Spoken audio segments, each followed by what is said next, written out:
Epístola de San Pablo a los Romanos. Capítulo 1. Versículos del 18 al 32. Demuestra que habiendo los gentiles llegado al conocimiento de Dios por las criaturas, desecharon su culto, y se entregaron a la idolatría. Versos del 18 al 23. Por lo que abandonados justamente de Dios, cayeron en horribles maldades. Versos 24 al 32. 18. Porque la ira de Dios se manifiesta del cielo contra toda la impiedad e injusticia de aquellos hombres, que detienen la verdad de Dios en injusticia. 19. Puesto que lo que se puede conocer de Dios, les es manifiesto a ellos, porque Dios se lo manifestó. 20. Porque las cosas de Él invisibles, se ven después de la creación del mundo, considerándolas por las obras criadas, aun su virtud eterna y su divinidad, de modo que son inexcusables. 21. Pues aunque conocieron a Dios, no le glorificaron como a Dios, o dieron gracias. Antes se desvanecieron en sus pensamientos, y se obscureció su corazón insensato.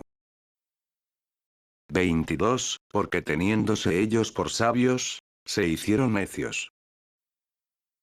23. Y mudaron la gloria del Dios incorruptible en semejanza de figura de hombre corruptible, y de aves y de cuadrúpedos, y de sierpes.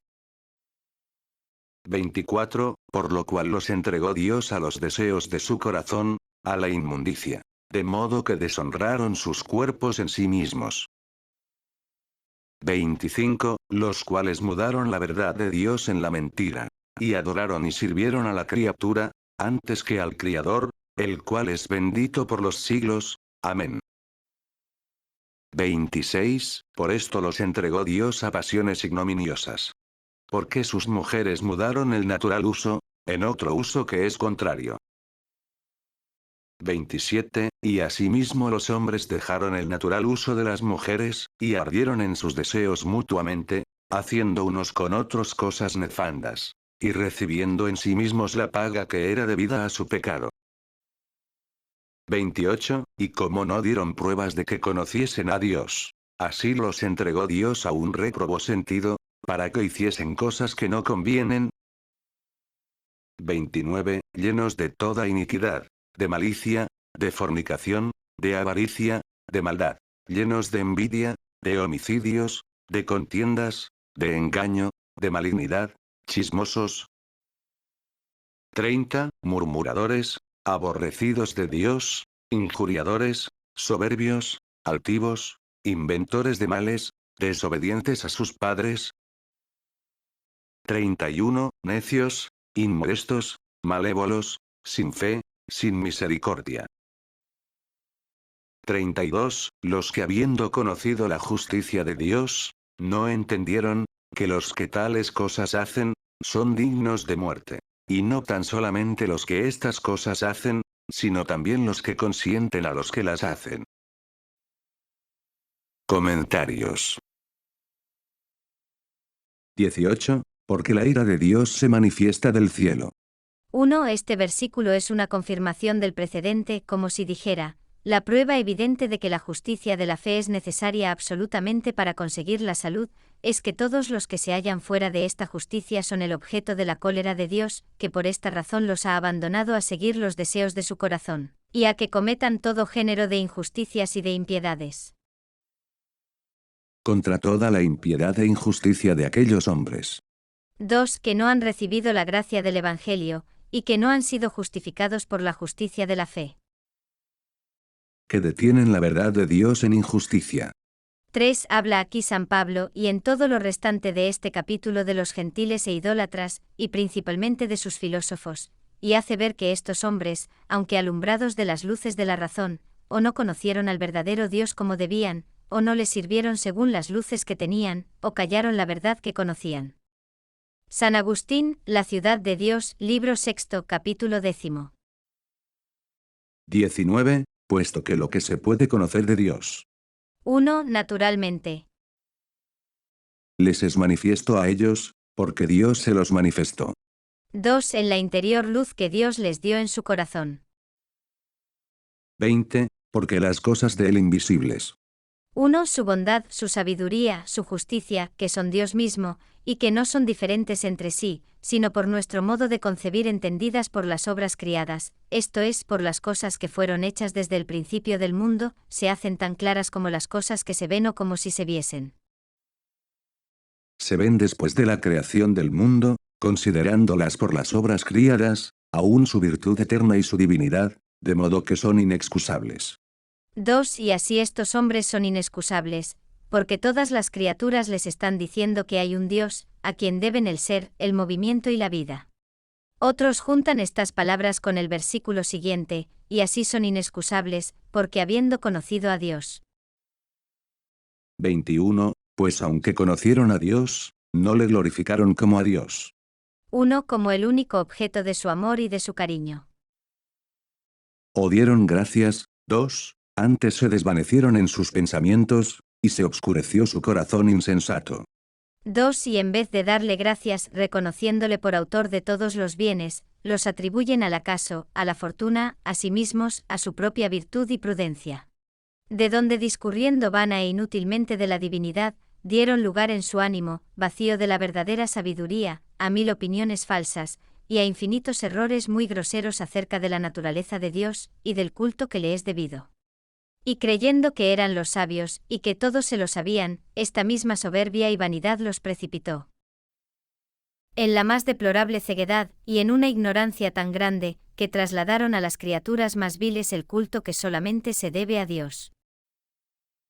24. Por lo cual, 1. Los entregó Dios a los deseos de su corazón, a la inmundicia, de modo que deshonraron sus cuerpos en sí mismos. 1. Y así en pena de este pecado los deja Dios de su mano para que sigan en todos sus antojos. Salmo 80, 13. Tan pestilencial es la idolatría. 25. Los cuales mudaron la verdad de Dios en la mentira. 1. Y adoraron y sirvieron a la criatura, antes que al Criador, el cual es bendito por los siglos. Amén. 1. Adorando ídolos, y no al Dios verdadero. 26. Por esto los entregó Dios a pasiones ignominiosas. Porque 1. Sus mujeres mudaron el natural uso, en otro uso que es contrario. 1. Comienza aquí a explicar el santo apóstol hasta que exceso de impureza abandonó Dios a los hombres en pena de su idolatría, permitiendo que por los medios más vergonzosos e infames trastornasen todo el orden de la naturaleza por satisfacer su apetito. Estos abominables vicios eran comunes entre los gentiles, y aun entre aquellos que se tenían por sus primeros sabios, filósofos, oradores y legisladores, como se puede ver en los escritores de aquellos tiempos. Y si estas abominaciones eran una clara señal de la justa cólera de Dios contra los gentiles. ¿Qué puede prometerse un cristiano que se atreve a contaminar la santidad de este nombre, entregándose a los deseos de la carne? 27. Y asimismo los hombres dejaron el natural uso de las mujeres, y ardieron en sus deseos, 1. Mutuamente, haciendo unos con otros cosas nefandas. 1. Texto griego, entei oreci aftón en su lascivia. Y recibiendo en sí mismos la paga que era debida a su pecado. 2. Envileciendo y degradando su misma naturaleza con infamias, ajenas aun de las mismas bestias. 29. Llenos 1. De toda iniquidad, de malicia, de fornicación, de avaricia, de maldad, llenos de envidia, de homicidios, de contiendas, de engaño, de malignidad, chismosos. 1. Habiendo llegado al colmo de estos vicios. Manuscrito, llenos de todo pecado, de maldad, de fornicio, de escasedad, de enemiga, llenos de envidia, de homicidios, de contiendas, de engaño, de maldiñeza. Son parleros, maldicientes, aborrecidos de Dios, denostadores, soberbios, orgullosos, asacadores de males, no obedecientes a sus padres, no sabios, desapuestos, sin enseñamiento, sin amistad, sin piedad. 30. Murmuradores, aborrecidos de Dios. 1. En el griego, theostigis, que puede significar también aborrecedores de Dios. 32. Los que habiendo conocido la justicia de Dios, no entendieron, que los que tales cosas hacen, son dignos de muerte, y no tan solamente los que estas cosas hacen, sino también los que consienten a los que las hacen. 1. El que hace todas estas cosas puede tener algún género de excusa en la miseria y fragilidad de todos los hombres, mas el que las consiente, las aprueba, aplaude y defiende, da a entender la corrupción y malicia de su corazón, y con esta aprobación se carga de los pecados de todos los otros. Para conclusión de este capítulo debemos observar que el abandono que Dios hace del pecador es el castigo más terrible que puede experimentar en esta vida, y que la prueba mayor que Dios da de su justo enojo es permitir que un pecado sea castigo de otro pecado. Es verdad que Dios es la fuente de toda justicia, y que no tiene parte en el mal, cuya causa se halla siempre en la malicia del hombre, mas puede no obstante permitir justísimamente las ocasiones que llevan al pecado, y abandonar a los que le abandonan en pena de su orgullo e ingratitud. Santo Tomás. Tema pues el cristiano cometer un pecado mortal, no sea que aquel se castigue con otro, y éste con otro, y de este modo se labre una cadena que le lleve a la impenitencia final, y a su eterna condenación. El texto griego varía alguna cosa del de la Vulgata, porque dice así, los cuales habiendo conocido la justicia de Dios, es a saber, que los que hacen tales cosas son dignos de muerte, no solamente las hacen, mas aun apadrinan a los que las hacen.